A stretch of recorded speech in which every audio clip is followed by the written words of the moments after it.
সবকটা সূত্র পরপর মেলাতে চেষ্টা করলাম, একটা সূত্র শুধু আমার কাছে অজানা থেকে গেছে।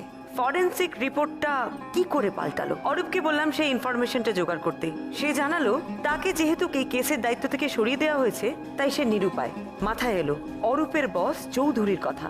উনি যখন অরূপকে এই কেস থেকে সরিয়েছেন, তখন আমাদের সাহায্য করার দায়িত্ব ওনার। অরূপের বস চৌধুরীর সঙ্গে দেখা করলাম, কথা বলে বুঝলাম তিনি আমাদের এই কেসের ব্যাপারে কোনো রকম ভাবেই সাহায্য করতে রাজি নন। মন্ত্রী অভয় বিশ্বাসের নাম করায় কাজ হলো। অরূপ এই কেসের দায়িত্বে ফিরে এলো। পৌঁছলাম সান্যাল বাড়িতে। প্রাথমিক বাধা কাটিয়ে শুরু হলো রহস্যের জাল ছড়ানো। বৌমনি, তুমি শুরু করো। হ্যাঁ, দীপার মৃত্যুর কথা দিয়ে তাহলে শুরু করি। কারণ এ বাড়িতে যা যা ঘটেছে দীপার মৃত্যুকে কেন্দ্র করেই ঘটেছে। তবে কথাগুলো বলতে হলে আমাকে একটু অতীতে চলে যেতে হবে। ধরে নিতে পারেন প্রায় 3.5-4 বছর আগে। দীপা তখন কলেজে সেকেন্ড ইয়ারের ছাত্রী। আর আপনারা তখনও কলকাতায় শিফট করেননি, আপনারা থাকতেন দেওঘরে। হ্যাঁ, আমাদের আদি বাড়ি ওখানেই, আমরা ওখানেই থাকতাম সবাই। আপনারা সবাই দেওঘরে থাকলেও আপনাদের পরিবারের একজন সদস্য কিন্তু তখন কলকাতাতেই থাকতো, যুবরাজ সান্যাল।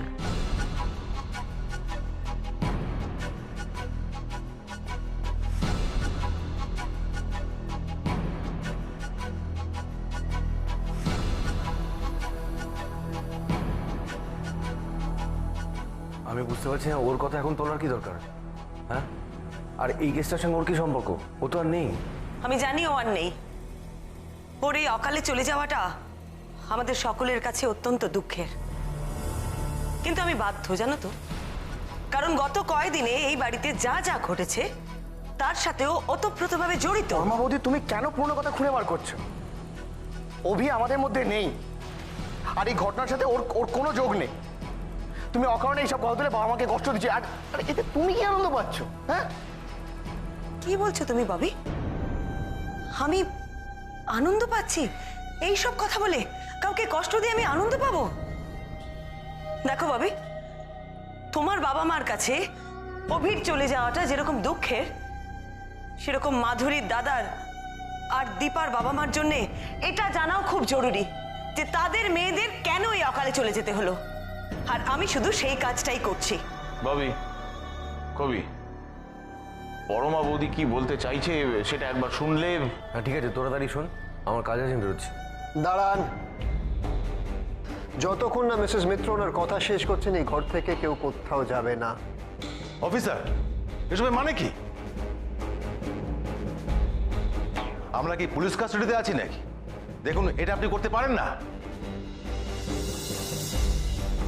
আমি কি করতে পারি আর না পারি সেটা আমি আপনার কাছ থেকে শিখতে আসবো না। পুলিশের কাজে বাধা দিলে বাধ্য হব কাস্টাডিতে নিতে। এটা এখানে কি হচ্ছে আমি কিন্তু কিছু বুঝতে পারছি না। কেউ প্লিজ আমাকে বলবেন না, একটা 3-4 বছরের আগের দুর্ঘটনা, তার সাথে আমার বোনের মৃত্যুর তো কোনো সম্পর্ক থাকতে পারে না নাকি? যদিও এই বাড়ির প্রত্যেককে আমার খুনি বলেই মনে হয়, সেটা আলাদা কথা।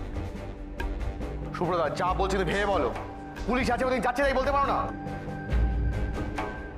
আমি কিন্তু এবার হাত তুলতে বাধ্য হব। আপনি ভুলে যাবেন না মিস্টার সান্যাল, আমি এখানে আছি, একটু সামলে। শুভ্রবাবু, আপনাকে একটু পুরো ঘটনাটা ধৈর্য ধরে শুনতে হবে। আসলে আপনার বোনের মৃত্যুটা আর দীপার মৃত্যুটা এখন আর আলাদা ঘটনা নয়, দুটোই একই সূত্রে বাঁধা। মিসেস মিত্র, গত কয়েকদিন ধরে আমাদের মনের মধ্যে কি অসম্ভব রকম চাপ পড়ছে সেটা আপনি নিশ্চয়ই বুঝতে পারছেন। যতক্ষণ এর কিনারা হচ্ছে ততক্ষণ আমরা দু চোখের পাতা কেউ এক করতে পারছি না। এখন আপনি বলুন, কি ঘটেছিল আমার মেয়েটার সঙ্গে? তাকে কি কেউ ইচ্ছে করে মেরেছে?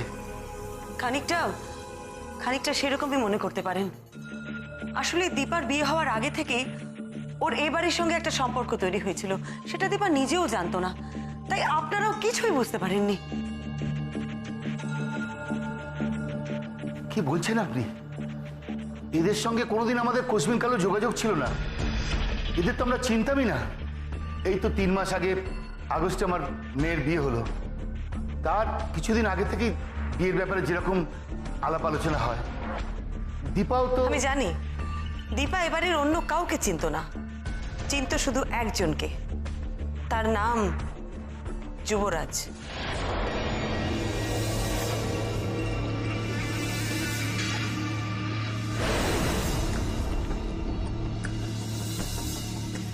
মিথ্যে কথা, মিথ্যে কথা।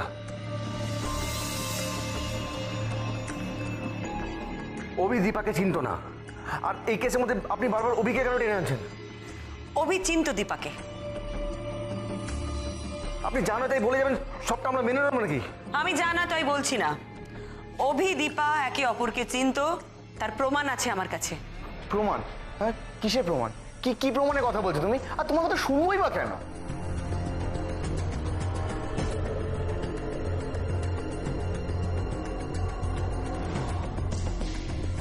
এই দেখো, আপনারা সবাই দেখুন।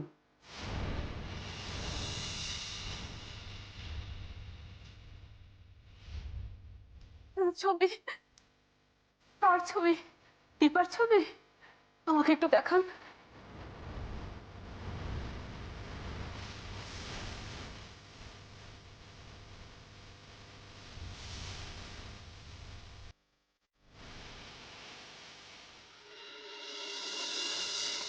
এ কি? এ তো কবি, সাথে দীপাও আছে, কিন্তু এ তো দীপার বিয়ের আগের দেখছি। কবেকার? এই ছবি আপনি কোথায় পেলেন? বিশ্বাস করুন, আমরা সত্যি জানতাম না দীপা কবিকে চিনত। ছবিতে আপনারা যাকে দেখছেন সে কবি না, কবির যমজ ভাই অভি।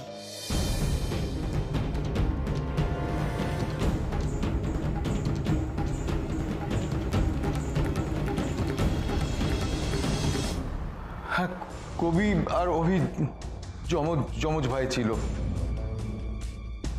কিন্তু তার সঙ্গে এসবের এই পরিবারের সঙ্গে দীপার আগেই পরিচয় ছিল, এ কথা দীপা যে কেন আমাদের কাছে লুকিয়ে গেল সে কথা আমরা বুঝতে পারছি না। না না না, এই পরিবারের অন্যান্য সদস্যদের সাথে দীপার কোনো পরিচয় ছিল না। দীপার শুধু পরিচয় ছিল অভির সাথে। ওর সাথে কিভাবে পরিচয় হয়েছিল অভির, আর কি সম্পর্ক ছিল, কবি তুমি বলবে না আমি সবাইকে বলবো? আমি এসব কিছু জানি না। ঠিক আছে, তাহলে আমি সবাইকে সবকিছু জানাই।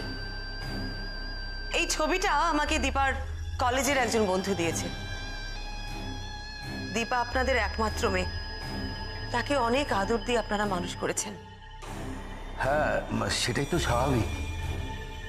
আপনার মেয়ে খুব সুন্দরী ছিল, ছোটবেলা থেকেই সবাই বলতো দীপা খুব সুন্দর, দীপা খুব সুন্দর।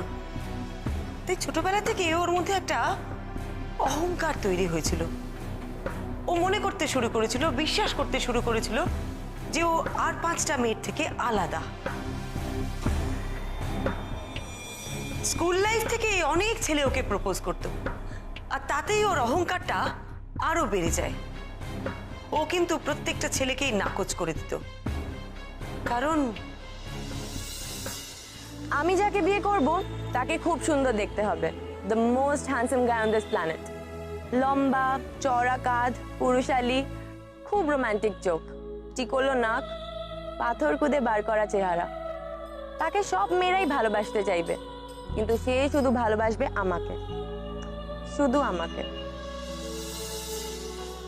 ভালো দেখতে ছেলে, হ্যান্ডসাম ছেলে, এটা বলতে দীপার মনের মধ্যে যে ছবিটা ছিল, বাস্তবে যেসব ছেলেরা ওকে প্রপোজ করত তার সাথে দীপা কোনো মিলই খুঁজে পেত না।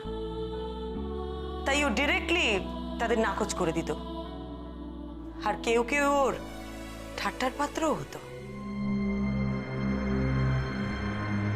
দীপা আমার মেয়ে বলে বলছি না, ও সত্যি খুব সুন্দরী ছিল। আর মিসেস মিত্র, এর মধ্যে অন্যায়ের কি আছে? ও যদি কোনো ভালো ছেলেকে লাইফ পার্টনার হিসেবে পেতে চায় তো এতে অসুবিধে কোথায়? না, এমনিতে অসুবিধের কিছু নেই, তাও হলো।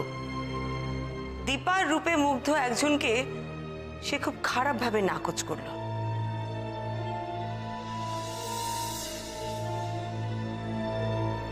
কাকে? যুবরাজ, যুবরাজ সান্যালকে। অভি, কবির যমজ ভাই।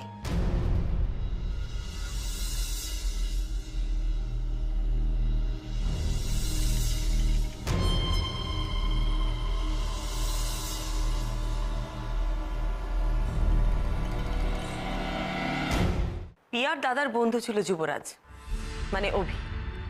সেই সূত্রে পিয়ার জন্মদিনে তাকে নিমন্ত্রণ করা হয়েছিল। পিয়ার জন্মদিনের পার্টিতে পিয়ার অন্যান্য বন্ধুদের সাথে সেদিন দীপাও সেখানে গিয়েছিল।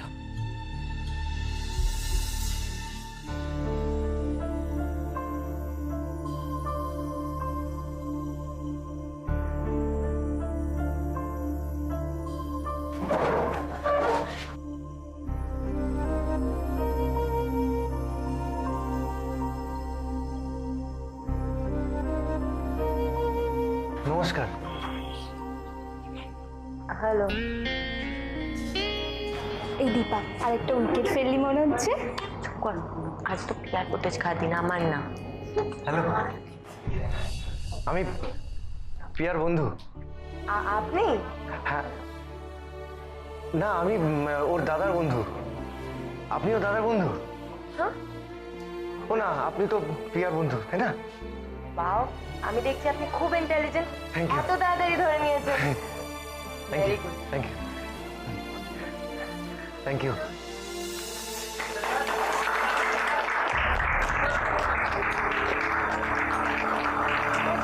Happy birthday to you. Happy dear Pia. Happy birthday.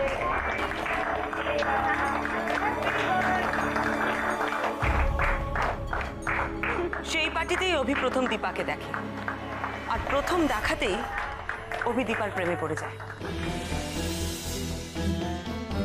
সে বারবার দীপার কাছাকাছি আসার চেষ্টা করছিল, ওর নজর কাড়ার চেষ্টা করছিল। হ্যালো, আমি যুবরাজ। তাই নাকি? হ্যাঁ। কোন রাজ্য? অভির এই ব্যবহার দীপার একেবারেই পছন্দ হচ্ছিল না। সে তাই বারবার অভিকে এড়িয়ে যাচ্ছিল। অভির এই ব্যবহার যে দীপার পছন্দ হচ্ছিল না, সেটা সে তার বন্ধুদেরও জানিয়েছিল। দীপার অনেক বন্ধুই সেদিন ওই বার্থডে পার্টিতে ছিল। তার মধ্যে একজন আমাকে এই ছবিটা দিয়েছে। এই ঘটনার কিছুদিন পর অভি সোজা চলে যায় দীপার কলেজে, আর সেখানে গিয়ে একেবারে সরাসরি দীপাকে বিয়ের প্রস্তাব দেয়। দীপা রাজি হয় না। তার হয়তো অভিকে পছন্দই ছিল না। তাছাড়া অভির এইভাবে দুম করে বিয়ের প্রপোজাল দেওয়াটা দীপা ঠিক মেনে নিতে পারে না। সেটাই অভিকে সরাসরি জানিয়ে দেয় তার সাথে কোনো রকম সম্পর্কে সে যেতে চায় না। তবে ব্যাপারটা এখানেই শেষ হয় না।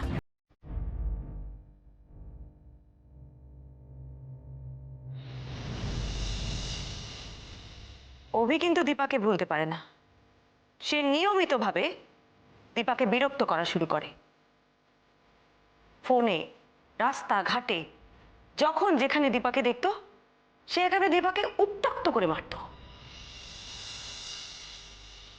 কুরুচিকর কথা, কুপ্রস্তাব, খারাপ ইঙ্গিত, এই সব কিছু দিয়ে অভি একেবারে দীপাকে উত্ত্যক্ত করে তুলেছিল। সুন্দরী মেয়েদের এরকম অনেক কিছুই সহ্য করতে হয়, তাই দীপাও খানিকটা সহ্যই করছিল। সে একটু অ্যাভয়েডই করছিল অভিকে। মূর্খ!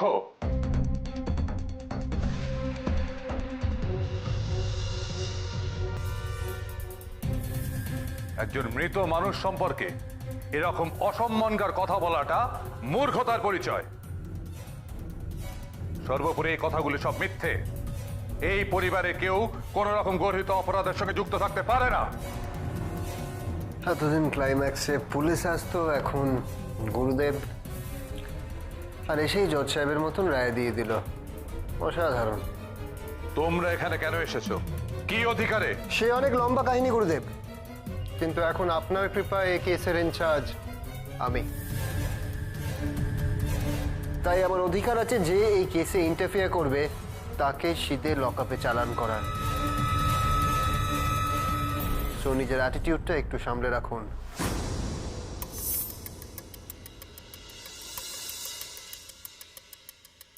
এত স্পর্ধা তোমাদের? ঠিক আছে, আমি তোমাদের ওই চৌধুরীকে এখনই ফোন করে। বাহ গুরুদেব, আপনি তাহলে নিজে মুখে স্বীকার করলেন যে আপনি চৌধুরীকে ফোন করেছিলেন এই কেসটা বন্ধ করানোর জন্য। একজন প্রকৃত গুরুর কাজ ভক্তকে সঠিক পথ দেখানো, অন্যায় ইন্ধন যোগানো নয়। অরূপ, আমার ধারণা গুরুদেব পুরো কেসটা না জেনেই ওনার ক্ষমতার জোরে এই পরিবারের সবাইকে, মানে ওনার ভক্তদের পুলিশি হয়রানি থেকে বাঁচানোর চেষ্টা করছিলেন। বাট আনফর্চুনেটলি বৌমনি, সেটাও তো গুরুতর অপরাধ হলো, ইনভেস্টিগেশনে কোনো রকম বাধা দেওয়াটা। সেটা আমি আর কি বলবো বল, এটা তো আমি পুরোপুরি তোর উপরই ছেড়ে দিলাম। গুরুদেব, গুরুদেব, ওরা আপনাকে মানে না গুরুদেব, ওরা আপনাকে মানে না। এসে পর্যন্ত আমার ছেলেদের নামে যা নয় তাই বলে চলেছে, আমার অভিকে পর্যন্ত টেনে আনছে গুরুদেব। অমঙ্গল হবে, ঘোর অমঙ্গল। এই কথাটা বলে আপনি আমার শাশুড়ি মাকেও ভয় দেখিয়েছেন। অমঙ্গল নয় গুরুদেব, মঙ্গল হবে তখন যখন আমি আপনার মতন ভণ্ড গুরুদের মুখোশটা টেনে খুলে ফেলতে পারবো। তো আপনার ইচ্ছে কোনটা? আপনি কি কেসটা চুপচাপ এগোতে দেবেন না লকআপে বসে জব টপ করে কাটাবেন বলুন?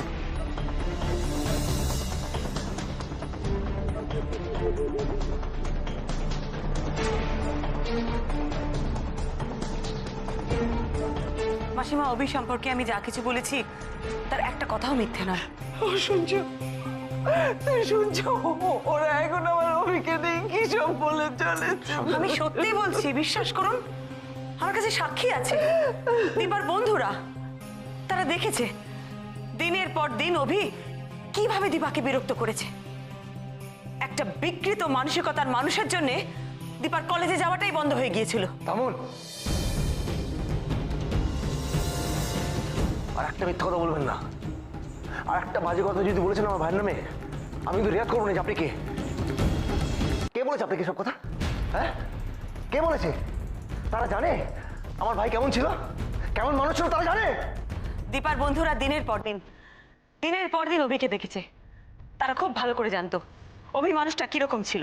মিথ্যে বলেছে তারা, মিথ্যে বলেছে, পুরোপুরি মিথ্যে, পুরোপুরি মিথ্যে। হ্যাঁ, আর এটা ঠিক যে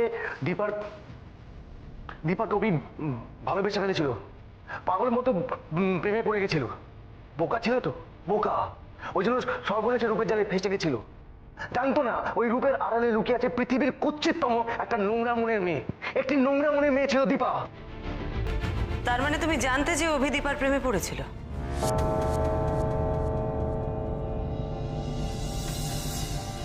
একটু আগে বলছিলে না এসব ব্যাপারে তুমি কিচ্ছু জানো না?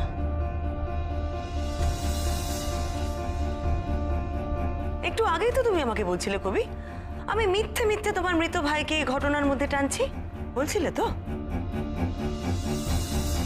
তুমি আসলে খুব ভালো করে জানো আজ যে ঘটনা ঘটেছে তার সূত্রপাত ঘটেছিল বেশ কিছু বছর আগে।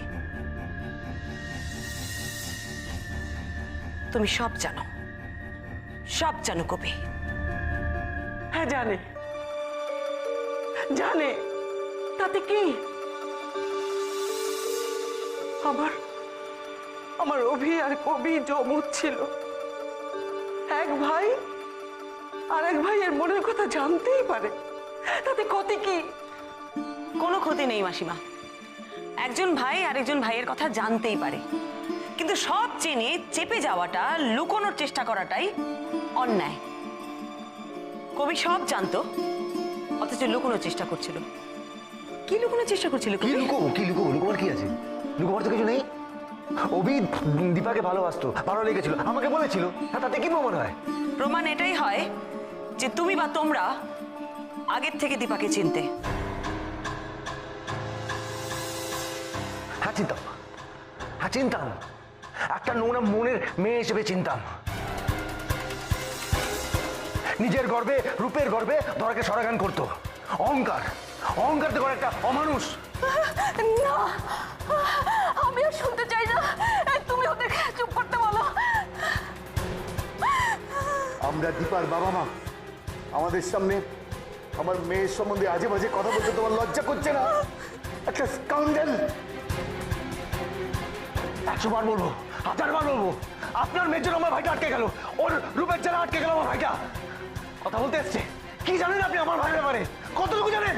হ্যাঁ, আমার ভাইকে না সিলিং থেকে ঝুলতে দেখেছি আমি, মাটিতে নিতর দেওয়ারে পড়ে থাকতে দেখেছি আমি, মর্গে নিয়ে গেছি আমি, পোস্টমর্টম রিপোর্টটা দেখেছি আমি। কথা বলছে, কথা বলছে, কি অন্যায় করেছিল আমার ভাইটা? শুধু আপনার মেয়েকে ভালোবেসেছিল, খুব বড় অন্যায় করে নিয়েছিল না? সব অভিমান অপমান নিয়ে চলে গেল আমার ভাইটা, মরে গেল, মরে গিয়ে শান্তি পেল। ক্রিমিনাল ভালোবাসা শান্তি পেয়েছে। আপনি জানেন যেদিনকে ওই ওনাদের মেয়ের সাথে আলাপ হয়েছিল না, আমাকে ফোন করেছিল, খুব খুশি হয়ে ফোন করেছিল রাত্রিবেলা, গলা দিয়ে ওর খুশি উপচে পড়ছিল।